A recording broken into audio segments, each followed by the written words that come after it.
Dumelang, hello, hi, Thokozani, Camagwini.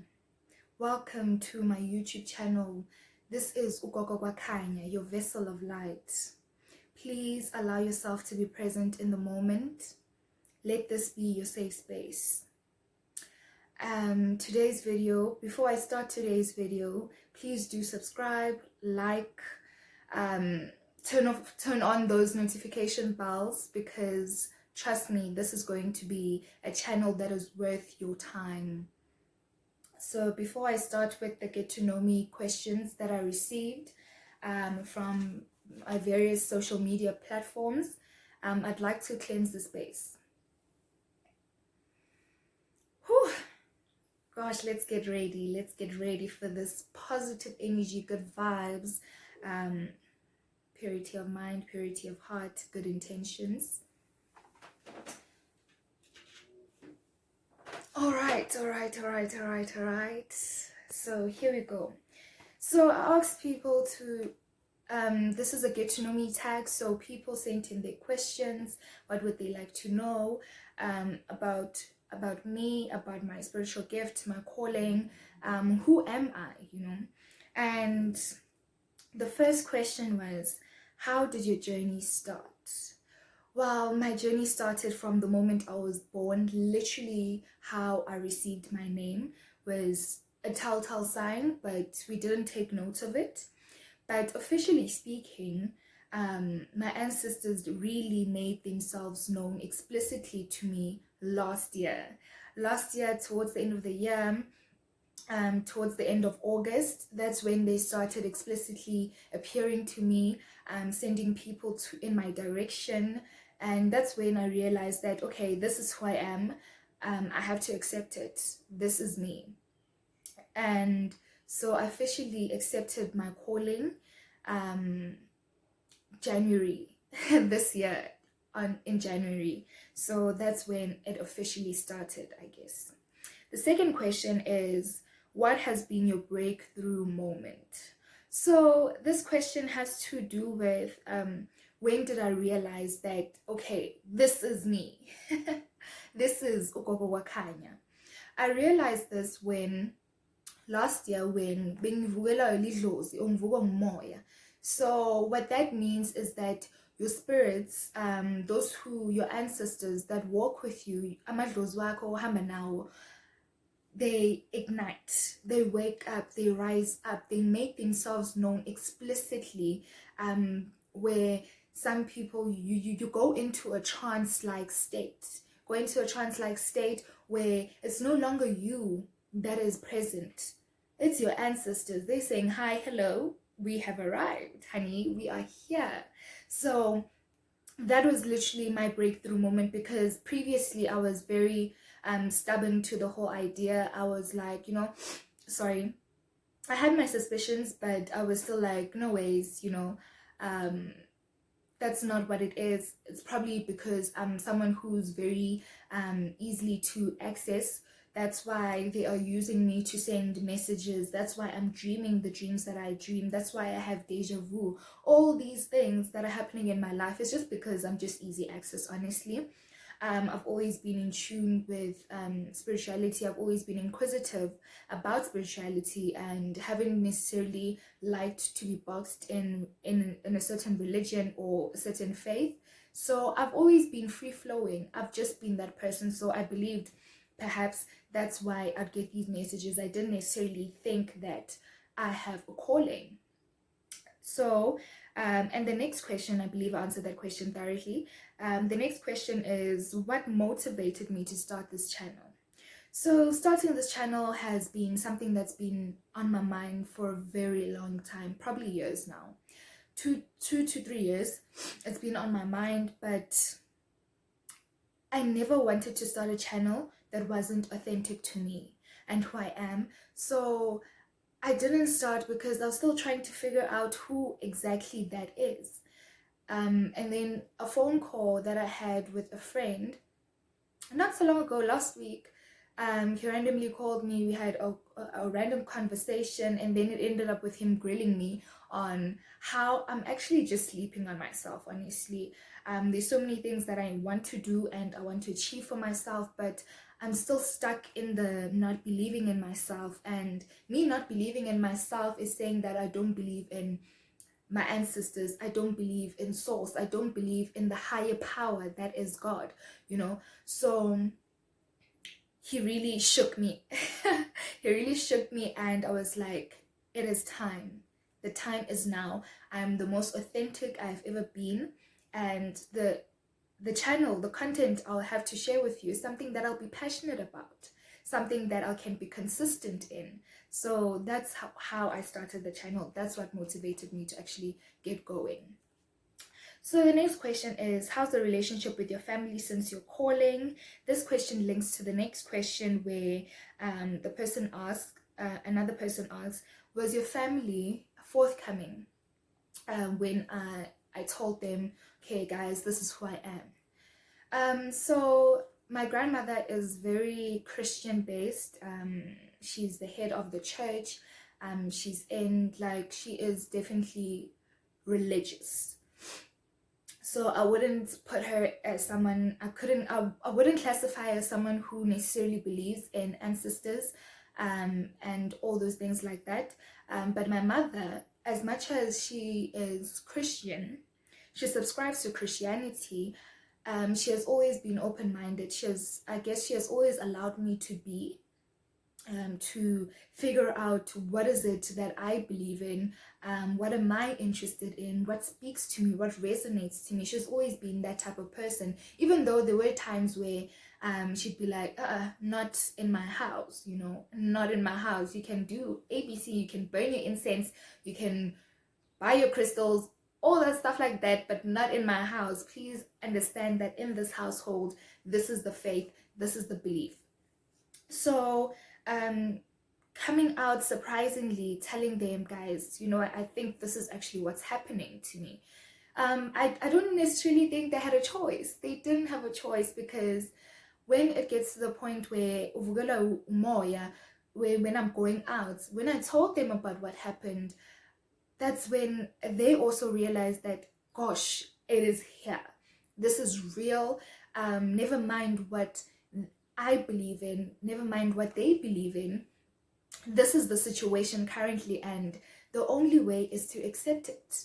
The only way is to accept it. And they were very welcoming. They were very, very accepting of the spiritual gift. And I also think, being a person who is I believe I'm very assertive in anything that I do. Whatever I set my mind to, I go for it, I do it. I don't like wasting time. I'm action orientated.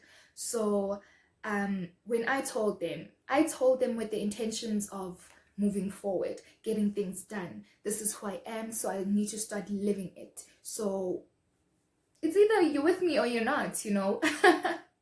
That's the energy, you know, that I gave off. So they really didn't have much of a choice. Okay, the next question was, how has your journey been? So, okay, so a friend of mine told me that I say so a lot, so I'm trying to keep that back in, because I understand that can be very annoying to some people. And I'm very open to people's suggestions, how to make my channel be better and to create content that is way better. So, oh gosh. So, okay, the next question is, how has your journey been? My journey started from a young age. I just wasn't aware of it. Me being not aware of it, I just lived life. I lived life like anyone else. Obviously, there were moments and like instances where things didn't seem normal, you know, whatever normal is, really. So, okay. It hasn't, so, oh gosh, it hasn't been difficult. Well, according to my understanding, and I also like to believe that I'm someone who is very brave, courageous. I am that person. So I've got a persevering nature to me. If anything happened to me previously, or if life happened to happen to me, because life happens to all of us, I've just always believed in the more optimistic perspective from it. I've always believed that there's always something to learn from every bad experience experienced. You know, I've just always believed that there is greater good above all the negativity and everything that's happening. So that's what's been pushing me and motivating me to go forward and do my absolute best. My journey has been, so like officially speaking, my journey began in January this year. So it's quite short. It's quite short. I'm still learning. I'm still walking this journey with you guys, hopefully. Um, yeah, I'm just learning along the way, and obviously I'll be updating you guys as I walk this journey, as you walk this journey with me, on how things are going, if I've learned something new, because if I learn something new, why keep that knowledge and information to myself when I can share it with you guys? Okay, next question. How old am I? I am 20, turning 21 on the 16th of August. Next question is, at which point in your life did you actually know about your spiritual gift? Like I previously mentioned, this spiritual gift has always been something that I was suspicious of, but very much in denial of.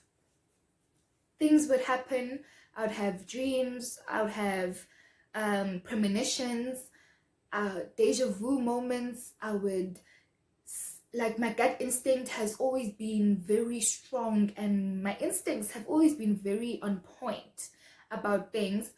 Like, so many things leading up to when my ancestors decided that, you know what, this person is very stubborn and very in denial. They will never get the hints that we're throwing at them, because they need something that is definite, as an official communication to say, this is who you are, sis. If you think you're going to doubt it, if you've been doubting it, we are making it known to you that this is who you are. So that is the point where it became very clear. August, towards the end of August, September, those months last year, that's when it became 100% clear that if you've had any doubts before, let them go, because we're making them known to you. So having doubts after that, there was no room, because it's very clear, it's obvious now. And then the next question is, what confirmation did you get about your gift? Was it through dreams, or did you consult? Like I said, guys, it was when last year, but previous times, I'd have dreams, I'd have certain dream themes, repetition of things, signs, constant signs.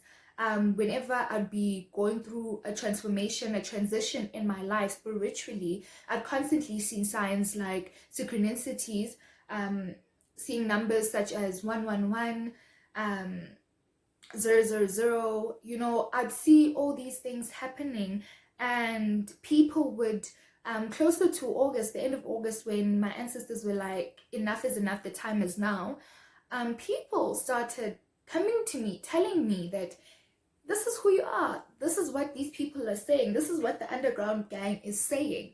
And when I go consult, it pops up, you know, it's officially like just popping out. Like, I can't run away from it. This is what's going on now. So those were all confirmations. How I got my name, that is a confirmation. I'm going to do a separate video about that. Just to, like, life is beautiful, guys. Our names hold so much power.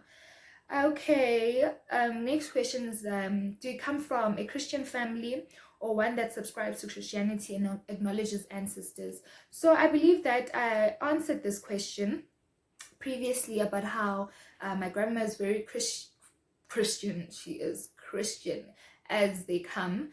My mother has always been very fluid towards Christianity, ancestors. I believe she's been open-minded. Maybe not as open-minded as I have been, but she has been very open-minded. And yeah, so the next question also relates to Christianity. This person asks, so if you come from a Christian family, how did you navigate around telling them your gift while honoring it at the same time? So as previously stated, I'm a very action-orientated person, meaning sometimes I can be impulsive, and I'm very curious, so inquisitive. So if I get a dream, I'm getting shown a certain bead, certain ring, certain bai, anything, I'm very, oh, let's do it. You know, I'd my ancestors would communicate with me via thought, where before I even knew who I am, what is my purpose, what am I supposed to be doing, they would show me, they would tell me by thought. Like, I really believe that those are my own thoughts. I'm the one who thought about stopping to eat meat. I'm the one who decided that, you know what, I'm gonna go buy candles today. I'm gonna start doing a fast. You know, it came to me with thoughts. So it really felt like second nature. Not even second nature, it felt natural.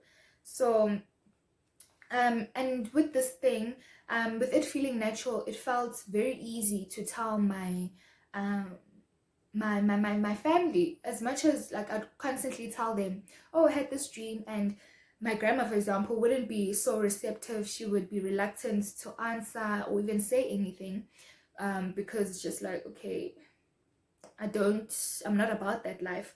But my mom, you know, constantly, you know, if you're persistent, I'm a very persistent person. If you're persistent enough, you know, I'd constantly tell them, this and this is happening, this and this. Oh, you aren't hearing me. Okay, I'm doing it. You know, I'm that person. So that's how things happened. And I also think the fact that they aren't the ones that have to actually carry the burden of having a spiritual gift, it made it easier for them to be like, okay, we'll support you. Because I mean, if you're not the one that's walking on this journey, it's easy to support someone else who's walking on the journey.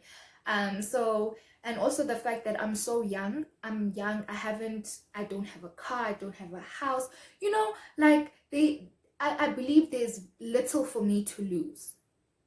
So whereas compared to them, they believe that having a spiritual calling, a spiritual gift, means that you are going to lose everything. Your life is going to fall apart. Yes, there will be a time where your life is literally falling apart, but it doesn't end there. That is not the end of your story. That is just you being realigned on your journey.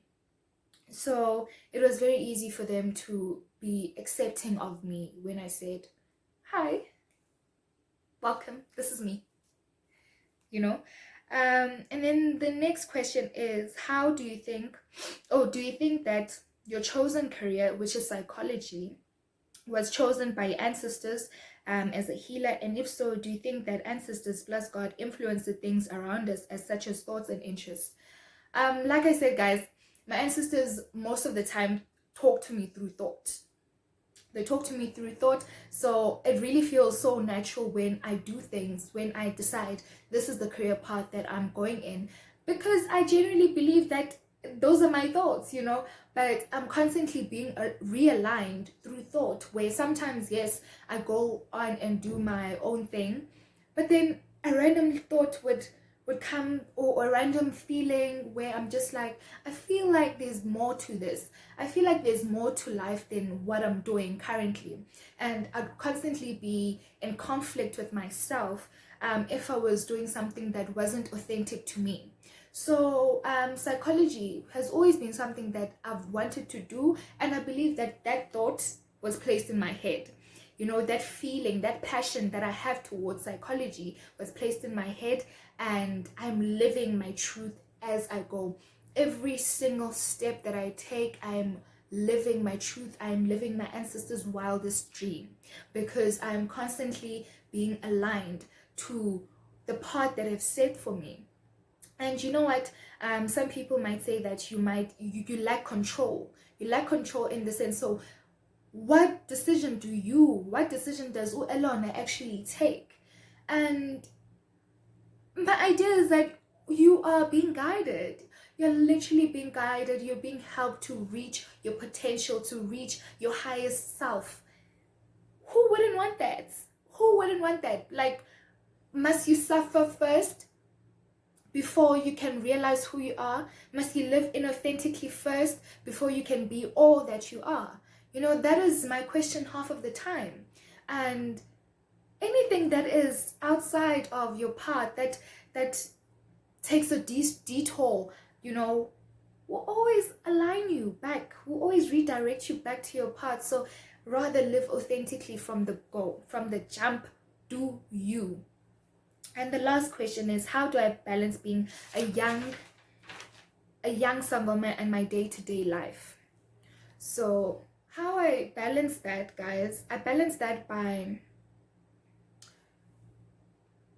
still doing what I've been doing when I'm back at home. When I say that, I mean I still pasha here at Race. I'm at Race, you know. And funny enough, before I left, I was very like skeptical, like, okay, how am I going to do this? How are people going to perceive me? You know, as much as I'm very confident, you know, I bring it. This is me.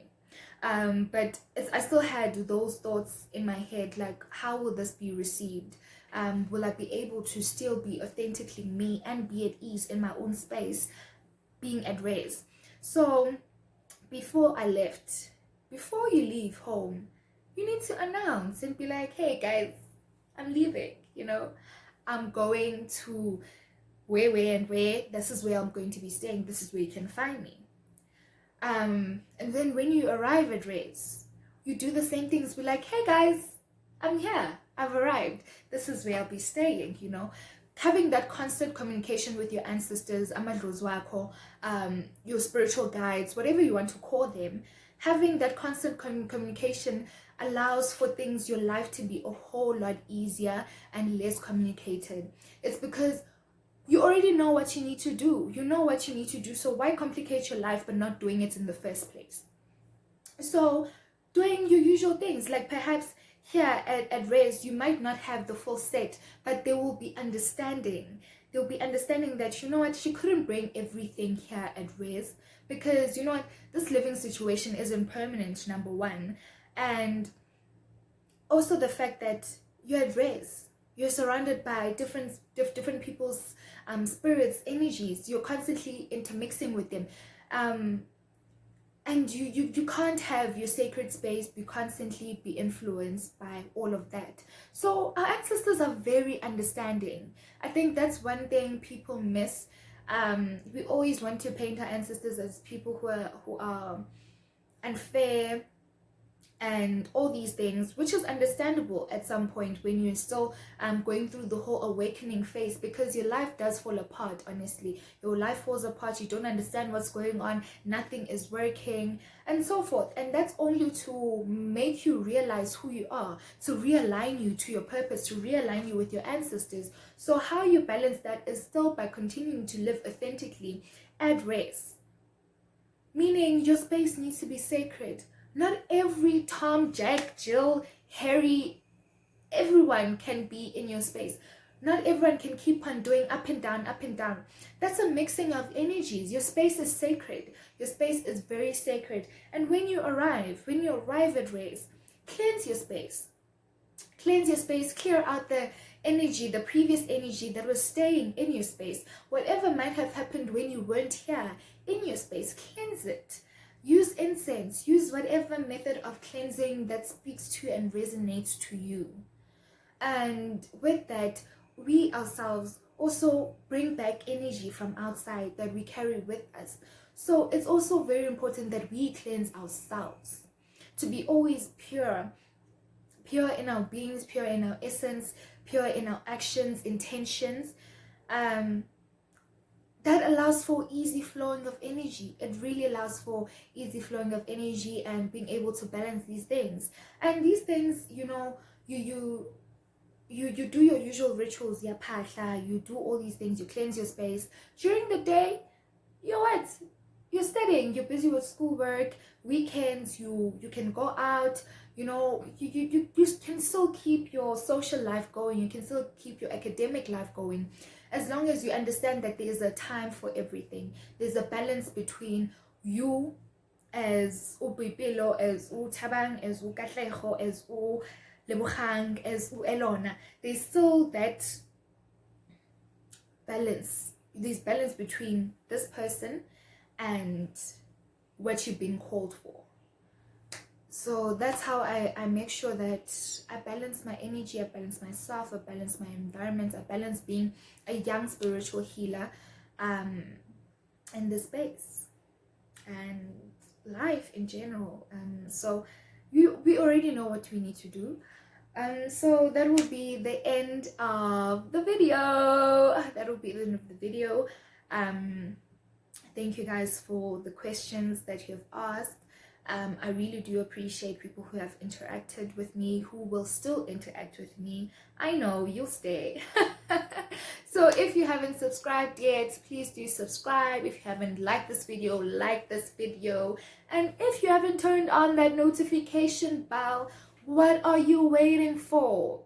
What are you waiting for? It's literally, I'm making healing accessible to you. It has arrived. It's at your doorstep. Come on, do the most. Use this channel to make yourself a better person, to be your best, to be the best version of yourself. Use this channel to be your safe space where you can be present, where you can be. Allow yourself to be. Thokozani, Camagwini, and that is Gogo Kwakhanya signing out. Till next time.